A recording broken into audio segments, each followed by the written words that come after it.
There's 2 poems left, but the first one comes with a short story about the guy who, more than anyone else, is responsible for me becoming a revolutionary communist. Santa Claus. The guy dresses entirely in red. In particular, it's about one movie that had this big impact on me, Miracle on 34th Street, the original version with John Payne, Maureen O'Hara, Natalie Wood as the little girl, Gwen Davis as Santa, and don't worry, I'm not going to tell you the whole story, just this one scene. In this scene, Santa Claus, the real Santa, has for some reason taken a job at Macy's department store in New York City. And in this scene, he's sitting on his throne, I guess you'd call it, and boys and girls are coming up and sitting on his lap and telling him what they want for Christmas. And you can see the next couple, you can see that the mother, as we think, is anxious to talk to him before the little girl. And she rushes up to him and she says, I don't know what to tell her. I'm not her real mother, I'm her foster mother. Her real mother and father were murdered by the Nazis in Amsterdam. And she just got here. She doesn't speak a word of English, only Dutch.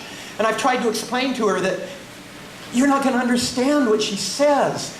But she says, no, you don't understand. Santa Claus is for every little boy and girl in the world. So of course he'll understand me because I'm a little girl. And I don't know what to tell her. I don't want her heart broken again. Of course, if this were real life, the Santa would say, well, I don't know, buy her some presents. Here's a list, buy her 3. But this isn't real life, this is Hollywood, and it's the real Santa. So he says to the mother, don't worry. And then he turns to the little girl and he says, well, I don't know what he says because it's in Dutch. But her eyes light up and she runs and leaps onto his lap and they jabber away in Dutch and they sing a song about Sinterklaas and I didn't know anything about the real world when I saw this. I was the same age as the little girl. But I knew that was the way the world should be. That wherever you travel to, no matter how long and how the journey, especially if it was a long, hard journey, the first words you should hear when you get there are, welcome home. Thank you. So, this is the poem. I've been trying to write this poem for 20 years and I finally got it a little while ago. Crazy Santas occupy the world.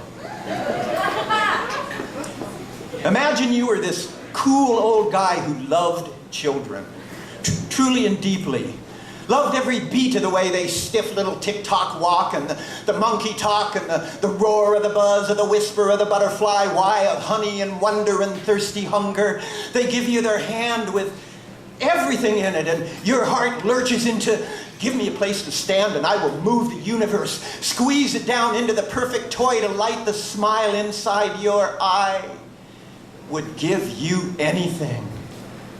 Imagine this, multiplied by every newborn smile in a heartbreak world. If you could be Santa for every boy and girl. Imagine a magic workshop powered by twinkle of the eye drive, quantum indecision, and reindeer jive. Every elf in all 11 dimensions, drugged and demented, but working with manic precision. A just in the nick of time engine, that's why they call you Saint Nick. And in the back of the sleigh, a bag big enough to carry its weight and wishes this is it. The delicious impossible minute when every child on the planet is given the one perfect gift that says, this is your world, and you belong in it. Imagine you could do this one wonderful thing, but for the rest of the year, that was all you could do. And the toys would go out and be used up and worn out and broken, and that was good, the way it should be. That was why you would build them. Toys were made to be broken, not children. But in the war-torn days of the in-between year, the names would change, but it was always King Herod's reign. And the soldiers would go from door to door with bloody swords while you all worked on through tears and horror, knowing you could never make it right. No matter how magical that one perfect night. What would you do? Would you go on working when you could only give the one magic minute? Better than nothing, and who could argue with arithmetic?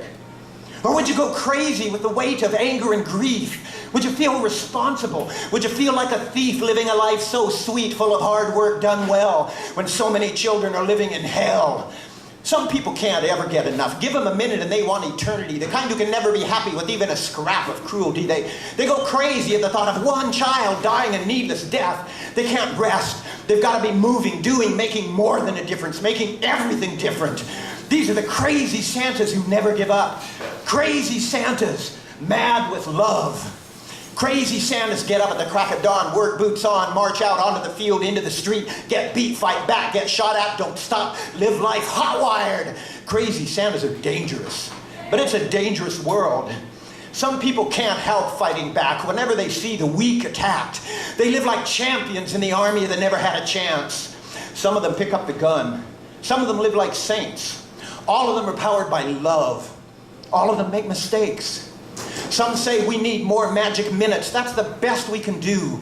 But I believe we need to reach out for eternity. We need to be crazy Santas who never give up.